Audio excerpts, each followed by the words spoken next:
ओम श्री परमात्मने नमः। श्रीमद् भगवद गीता के 18वें अध्याय का महात्मा इस प्रकार है। श्री पार्वती जी ने कहा, भगवान आपने 17वें अध्याय का महात्म्य बतलाया, अब 18वें अध्याय के महात्म्य का वर्णन कीजिए। श्री महादेव जी ने कहा, गिरिनंदिनी चिन्मय आनंद की धारा बहाने वाले 18वें अध्याय के पावन महात्म्य को जो वेद से भी उत्तम है श्रवण करो। यह संपूर्ण शास्त्रों का सर्वस्व कानों में पड़ा हुआ रसायन के समान तथा संसार के यातना जाल को छिन्न भिन्न करने वाला है। सिद्ध पुरुषों के लिए ये परम रहस्य की वस्तु है। इसमें अविद्या का नाश करने की पूर्ण क्षमता है। ये भगवान विष्णु की चेतना तथा सर्वश्रेष्ठ परम पद है। इतना ही नहीं, ये विवेकमयी लता का मूल, काम क्रोध और मद को नष्ट करने वाला, इंद्र आदि देवताओं के चित्त का विश्राम, मंदिर तथा सनक सनंदन आदि महायोगियों का मनोरंजन करने वाला है। इसके पाठ मात्र से यमदूतों की गर्जना बंद हो जाती है। पार्वती, इससे बढ़कर कोई ऐसा रहस्यमय उपदेश नहीं है जो स्वतंत्र मानव के त्रिविध ताप को हरने वाला और बड़े बड़े पातकों का नाश करने वाला हो। 18वें अध्याय का लोकोत्तर महात्म्य है। इसके संबंध में जो पवित्र उपाख्यान है उसे भक्तिपूर्वक सुनो। उसके श्रवण मात्र से जीव समस्त पापों से मुक्त हो जाता है। मेरुगिरी के शिखर पर अमरावती नाम वाली एक रमणीय पुरी है। उसे पूर्व काल में विश्वकर्मा ने बनाया था। उस पुरी में देवताओं द्वारा सेवित इंद्र सची के साथ निवास करते थे। एक दिन वे सुखपूर्वक बैठे हुए थे। इतने ही में उन्होंने देखा कि भगवान विष्णु के दूतों से सेवित एक अन्य पुरुष वहाँ आ रहा है। इंद्र उस नवागत पुरुष के तेज से तिरस्कृत होकर तुरंत ही अपने मणिमय सिंहासन से मंडप में गिर पड़े। तब इंद्र के सेवकों ने देवलोक के साम्राज्य का मुकुट इस नूतन इंद्र के मस्तक पर रख दिया। फिर तो दिव्य गीत गाती हुई देवमंगनाएं साथ सब देवता उनकी आरती उतारने लगे। ऋषियों ने वेद मंत्रों का उच्चारण करके उन्हें अनेक आशीर्वाद दिए। गंधर्वों का ललित स्वर में मंगलमय गान होने लगा। इस प्रकार इस नवीन इंद्र को 100 यज्ञों का अनुष्ठान किए बिना ही नाना प्रकार के उत्सवों से सेवित देखकर पुराने इंद्र को बड़ा विस्मय हुआ।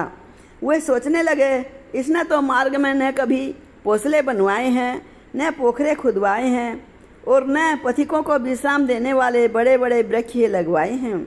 अकाल पड़ने पर अन्नदान के द्वारा इसने प्राणियों का सत्कार भी नहीं किया है। इसके द्वारा तीर्थों में सत्र और गांवों में यज्ञ का अनुष्ठान भी नहीं हुआ है। फिर इसने यहाँ भाग्य की दी हुई ये सारी वस्तुएं कैसे प्राप्त की है। इस चिंता से व्याकुल होकर इंद्र भगवान विष्णु से पूछने के लिए प्रेम पूर्वक क्षीर सागर के तट पर गए और वहाँ अकस्मात अपने साम्राज्य से भ्रष्ट होने का दुख निवेदन करते हुए बोले, लक्ष्मीकांत, मैंने पूर्व काल में आपकी प्रसन्नता के लिए 100 यज्ञों का अनुष्ठान किया था।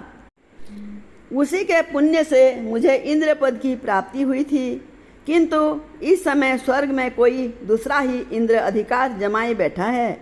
उसने न तो कभी धर्म का अनुष्ठान किया है और न यज्ञों का। फिर उसने मेरे दिव्य सिंहासन पर कैसे अधिकार जमाया है। श्री भगवान बोले, इंद्र, वह गीता के 18वें अध्यायों में से 5 श्लोकों का प्रतिदिन पाठ करता है। उसी के पुण्य से उसने तुम्हारे उत्तम साम्राज्य को प्राप्त कर लिया है। गीता के 18वें अध्याय का पाठ सब पुण्यों का शिरोमणि है। उसी का आश्रय लेकर तुम भी अपने पद पर स्थिर हो सकते हो। भगवान विष्णु के ये वचन सुनकर और उस उत्तम उपाय को जानकर इंद्र ब्राह्मण का भेष बनाए गोदावरी के तट पर गए। वहाँ उन्होंने कालिका ग्राम नामक उत्तम और पवित्र नगर देखा। वहाँ काल का भी मर्दन करने वाले भगवान कालेश्वर विराजमान हैं। वहीं गोदावरी तट पर एक परम धर्मात्मा ब्राह्मण बैठे थे जो बड़े ही दयालु और वेदों के पारंगत विद्वान थे। वे अपने मन को बस में करके प्रतिदिन गीता के 18वें अध्याय का स्वाध्याय किया करते थे। उन्हें देखकर इंद्र ने बड़ी प्रसन्नता के साथ उनके दोनों चरणों में मस्तक झुकाया और उन्हीं से 18वें अध्याय को पढ़ा। फिर उसी के पुण्य से उन्होंने श्री विष्णु का सायुज्य प्राप्त कर लिया। इंद्र आदि देवताओं का पद बहुत ही छोटा है। यह जानकर वे परम हर्ष के साथ उत्तम वैकुंठ धाम को गए। अतः ये अध्याय मुनियों के लिए श्रेष्ठ परम तत्व है। पार्वती 18वें अध्याय के इस दिव्य महात्म्य का वर्णन समाप्त हुआ। इसके श्रवण मात्र से मनुष्य सब पापों से छुटकारा पा जाता है। इस प्रकार संपूर्ण गीता का पापनाशक महात्म्य बतलाया गया। महाभागे, जो पुरुष श्रद्धायुक्त होकर इसका श्रवण करता है वे समस्त यज्ञों का फल पाकर अंत में श्री विष्णु का सायुज्य प्राप्त कर लेता है। ओम श्री कृष्णाय नमः।